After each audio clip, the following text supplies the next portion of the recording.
Fala galera, tudo bem com vocês? Sejam bem-vindos ao canal Lendário da História e hoje a aula é Período Pré-Colonial. Vamos conferir?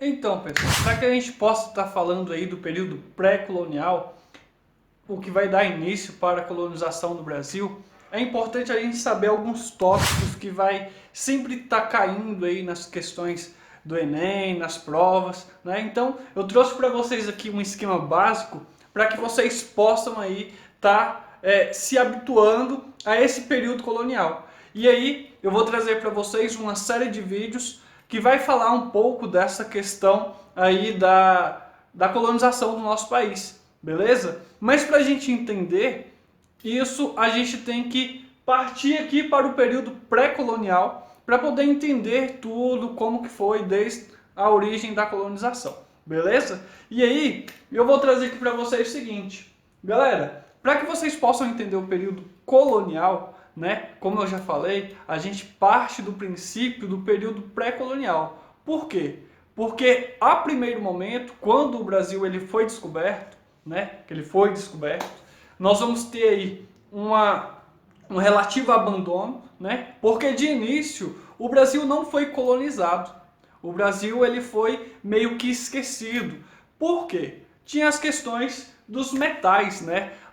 Não tinha metal precioso até então, né? À primeira vista, não era também lucrativo se investir naquela terra. Era uma terra desconhecida, o comércio com a Índia ainda era muito vantajoso, né? Então a gente vai ter aí metais preciosos, porém esses metais preciosos de início não são descobertos, tá bom? E aí a gente tem a questão do Oriente, aonde o comércio ele vai ser bastante lucrativo com o pessoal da Índia, tá? E aí, galera, em 1501 até 1503, a gente vai ter aí o mapeamento do território, né? O que é isso? Vai se ter algumas expedições, porém essas expedições é só para mapear os locais geográficos ali perto da costa brasileira, né? Para que essa galera não pudesse perder na vinda de algumas dessas expedições. E para ver como que estava a movimentação desse povo ali, tá?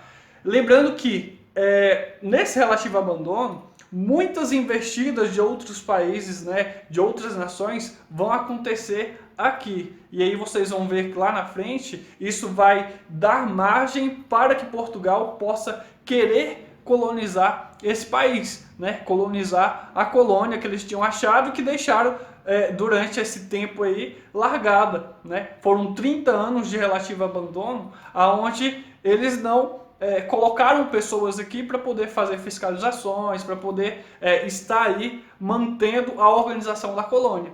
E aí o que nós vamos ter? Nós vamos ter o seguinte, a partir de 1501, né, 1503, a gente vai ter um mapeamento desse território.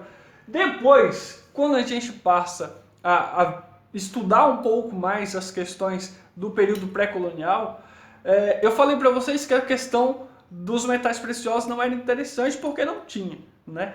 Não é que não tinha, é porque não havia sido descoberto ainda. E aí, o que vai acontecer? Eles vão estabelecer um primeiro comércio e esse primeiro comércio vai ser da extração do pau-brasil, né? Então a primeira base econômica para a gente vai ser a questão da perspectiva do pau-brasil.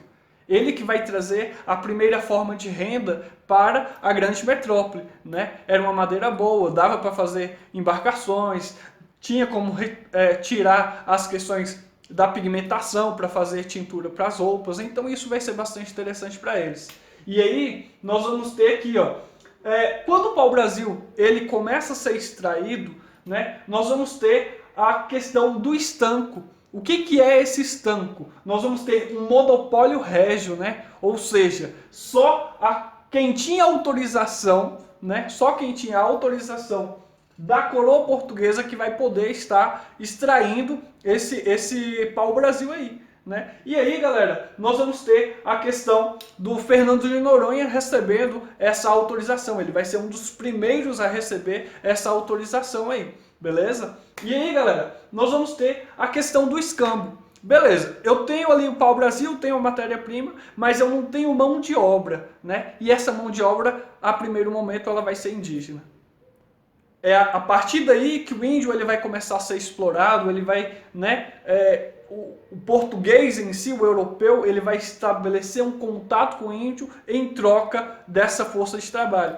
E aí os índios recebiam algumas utensilidades, né, alguns utensílios domésticos que poderiam servir no seu dia a dia, como machado, como os próprios espelhos que eles achavam uma maravilha, né? Até então eles podiam se ver apenas com os rios, né, no espelho natural do rio. Agora não, eles podem se ver num espelho de vidro. Olha só que novidade. Aí você me pergunta assim, uai, mas o índio era besta, né?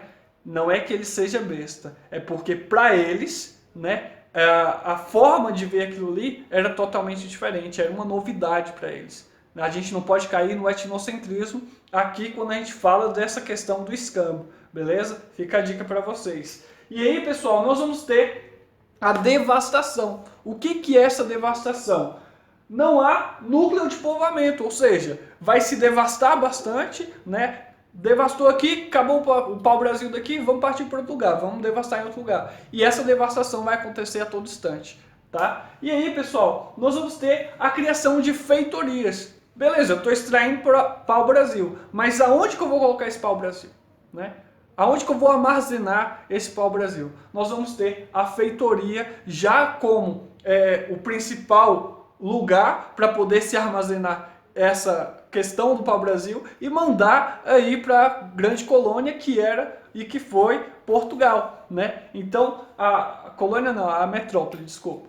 Então, essa metrópole, ela vai receber esse produto através das feitorias que vão ser feitas aqui na colônia portuguesa, tá? E aí, essas feitorias também, você tem que colocar em mente que ela vai servir também para a proteção da costa brasileira, né? Por quê? Não é apenas uma feitoria que vai ser feita, vão ser várias feitorias ao longo de toda a costa brasileira, né? Oferecendo assim proteção e vigilância e também o armazenamento dessa matéria-prima que era o pau-brasil, beleza? E aí, galera, o que eu quero que vocês prestem atenção. Tá, falamos de tudo isso, principal economia, pau-brasil, mas como será colonizado até então, né, o Brasil? O Brasil ele vai ser colonizado por questões de que, olha só a observação que eu coloquei ali, a França queria invadir Portugal e também a colônia portuguesa, então principalmente a colônia portuguesa, né? A França já tinha um sentimento aí, um sentimento terrível com as questões do Tratado de Tordesilhas, eles queriam estar participando e não participaram do Tratado de Tordesilhas. E aí o que a gente tem? Beleza, se tem a colônia, ninguém está na colônia, né? Então eu vou invadir. E isso vai gerar um certo desconforto para Portugal. O que Portugal vai fazer? Vai correr atrás e vai agora, a partir de então, em 1530, começar a colonizar, né, o Brasil, para que eles não pudessem perder aquela terra. Porque a França, a todo custo, estava cobrando aí até mesmo o Testamento de Adão, né? Que é um documento que prova que aquela terra era de Portugal, né? E que isso não estava meio assim, não estava tão assegurado, porque eles não mostravam essa carta para os franceses. Então eles queriam invadir a qualquer custo, beleza? E aí a gente passa agora para uma parte bastante interessante, que é a parte da colonização propriamente dito. Como que isso vai acontecer, né? Em virtude de quê? Para que a colonização ela vai acontecer de fato em 1530, né? Então, vamos conferir isso aí. Então, e como colonizar, né, galera? Então, olha só, a partir de 1530, nós vamos ter já os preparativos iniciais para essa colonização. E aí a gente tem que saber quais foram os motivos para que Portugal pudesse ocupar o território que tinha achado há 30 anos atrás e que deixaram, né, haver navios para lá, né? Então, o que a gente vai ter? A gente vai ter aqui os motivos, que um dos quais, né, eu listei aqui para vocês, vão ser o seguinte: garantir a posse, né? Por que garantir a posse? Lembrando que, igual eu falei para vocês, a França e uma série de outros países, né, já estavam querendo aí invadir esse território colonial. E isso não era interessante. Portugal sairia perdendo, tá? E Portugal não queria perder aquela terra. Querendo ou não, por mais que ele estabeleceu ali o comércio do pau-brasil e transformou esse comércio na principal fonte a fonte econômica, o que a gente vai ter? A gente vai ter um certo interesse sim de Portugal em cima das terras que eles encontraram. E aí eles vão garantir essa posse através das questões das expedições de guarda costa, né? As expedições guarda-costa vai possibilitar a segurança desse território, né? Vão ser colocados em pontos estratégicos ali perto da costa brasileira e vai possibilitar uma segurança maior para isso aí. E aí nós vamos ter a questão dos metais. Por que a questão dos metais?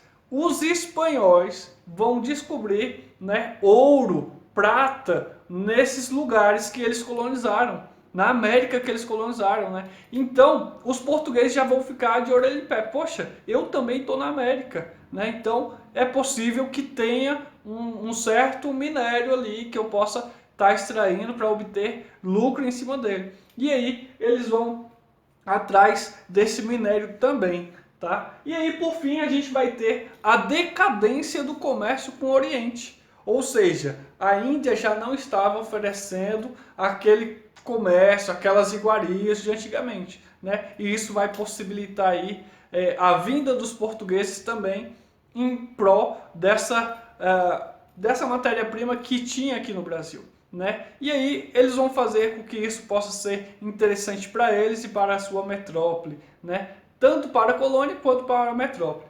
Galera, se vocês gostaram desse vídeo, não esquece de compartilhar, assina o sininho aí, né? Deixa o comentário, pessoal, por favor. É muito importante que vocês deixem um comentário, tá bom? E já assina essa chamada. Clica aí no joinha para poder a gente fazer outros vídeos e eu saber que vocês estão gostando dos vídeos, tá bom? Desde já agradeço a todos e um breve agradecimento especial à minha aluna Maria Tereza, do 3º ano, né, que me deu esse quadro para que eu possa estar aí desenvolvendo algumas aulas para vocês, tá bom? Obrigado e até a próxima!